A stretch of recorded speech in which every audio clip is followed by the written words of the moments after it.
Hi, and welcome to our platform of Krida Legal Starts me Advocate Anshu Mahendra. आज बात करने वाले हम GSTR 8 के कंसर्न में। GSTR होता क्या है?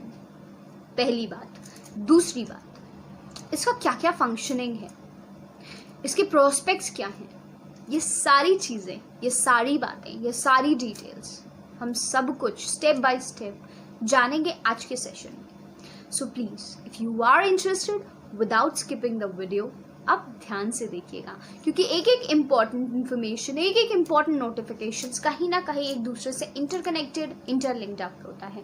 सो आई हार्डली रिक्वेस्ट चीज़ों को ध्यान से देखिए। So number 1, GSTR 8 is a form which is filed by an e-commerce operator. What? It is a form which is being filed by e-commerce operator. कोई भी पर्सन, मान लीजिए any person who owns, manages या operates, कोई भी ऐसा person जो own करता हो, मैनेज करता हो, कंट्रोल करता हो कोई भी इलेक्ट्रॉनिक प्लेटफॉर्म, कोई फर्क नहीं पड़ता डायरेक्ट हो या इनडायरेक्ट मीडियम हो, जहां से वो एक एंगेजमेंट जनरेट कर रहा है, facilitating for its own growth and development, for supply of his own goods and services, ये लोग होते हैं हमारे ई कॉमर्स ऑपरेटर, जिन्हें रिक्वायर होता है अपना GSTR 8 फॉर्म फाइल करना। बहुत इंपॉर्टेंट बात जो कि हर ई कॉमर्स ऑपरेटर को ध्यान में रखनी होती है कि उसे अपना TCS, that is tax collected at sources, deduct कराना होता है under GST। It is for sure important and mandatory for all the e-commerce operators जिनका प्लेटफॉर्म डिजिटलाइज्ड होता है for providing the supply of its own goods and services, कि उन्हें अपना TCS, tax collected at sources को deduct कराना होता है इन GSTR 8 के कंसर्न में। दो बातें बहुत हाईलाइट होती हैं। पहली चीज आपकी सप्लाईज, जो कि आप करते हो, जो भी आप फॉर्मुलेट कराते हो, आपकी सप्लाईज। नंबर 2, आपकी टैक्स कलेक्टेड एट सोर्सेस की डिटेल्स, जो कि आप उस सप्लाई पे बनाते हो, वो सारी इंफॉर्मेशंस आपकी GSTR 8 के फॉर्म में हाईलाइट होती है। तो ये दोनों इंपॉर्टेंट कंसर्न है जो कि इस फॉर्मुलेशन में फॉल करता है।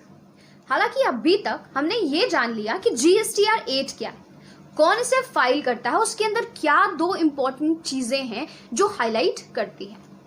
आइए अब हम ये जानते हैं कि मेजर 2 अमेंडमेंट्स या TCS या फिर आप बात करो कॉम्पोजिशन टैक्स पेयर्स के कंसर्न में क्या हाईलाइट हो रही है। तो अब हम बात करेंगे इसी इंपॉर्टेंट फंक्शनिंग के बारे में जो अभी रिसेंटली अमेंड हुई।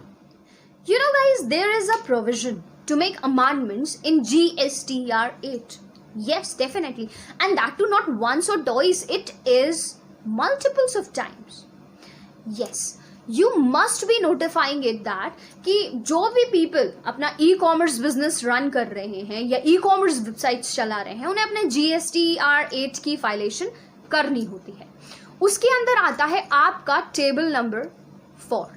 You must have noticed that कि उस टेबल नंबर 4 के कंसर्न में आपको मिलता है एक TDS या TCS क्रेडिट फॉर्म। कभी कभी ऐसा होता है कि there may be a chance कि it's get auto populated and it can be for many reasons behind that, and if it is not being edited, मान लीजिए अगर उसको edit नहीं किया, टच ऑफ नहीं किया, so e-commerce operator is required to amend it just for one times as per the sake of information provided from its stakeholders. But now, as per the recent provisions and amendment, it's being said that कि आप उन amendments को multiples of times, yes multiple of times कर सकते हो। Provision beneficially, yes definitely it is important, नहीं बहुत ज्यादा important, tremendously very important news is being highlighted in concern with the composition tax payer. The thing is that now TCS facility is being extended, even that too for composition taxpayer. आइए जानते हैं आखिर कैसे। Number 1, the composition taxpayers are now permitted to make their own supplies through e-commerce. Restaurants are being made available to view their details specifically and to take important actions regarding the TDS and TCS concerns on to their specific portal. बहुत important है, and that too it is being highlighted in the present scenario. Number two information is that these e-commerce operators would be able to file their GSTIN.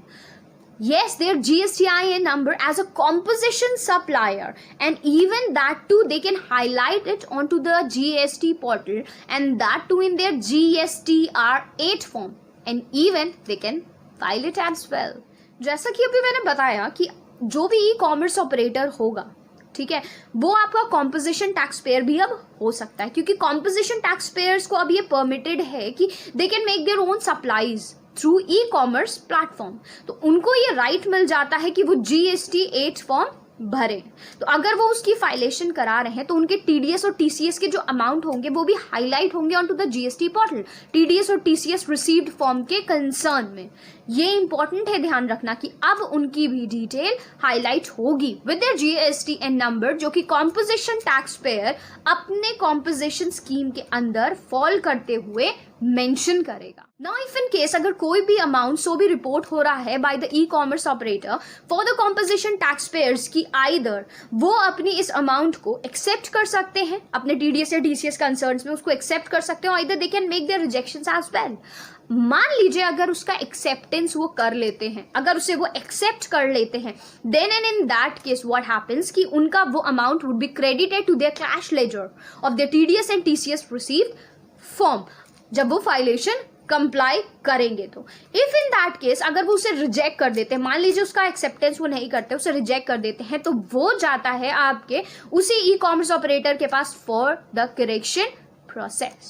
So this was all about the entire session. Very important update जो highlight हो रही है, maybe in the provisions to amend regarding the GSTR8. तो आपको समझ में आ गया होगा GSTR8 क्या है, ई-कॉमर्स ऑपरेटर कौन होते हैं, इसकी फाइलेशन कौन करता है, क्या क्या प्रोस्पेक्ट्स है TDS TCS के कंसर्न में. सेशन को यही एंड करते हैं. आप स्टे कनेक्टेड रहिएगा. अगर आपको हमारा सेशन कुछ भी चीज़ें कंसर्न में समझ में आ रही हैं, please give a small thumbs up and subscribe our channel so that हमारी टीम और हमें दोनों को ही एक मोटिवेशन मिल सके for the growth in development for us and for you all as well. Keep yourself learn and connected with Kridha Legal Star. Thank you so much.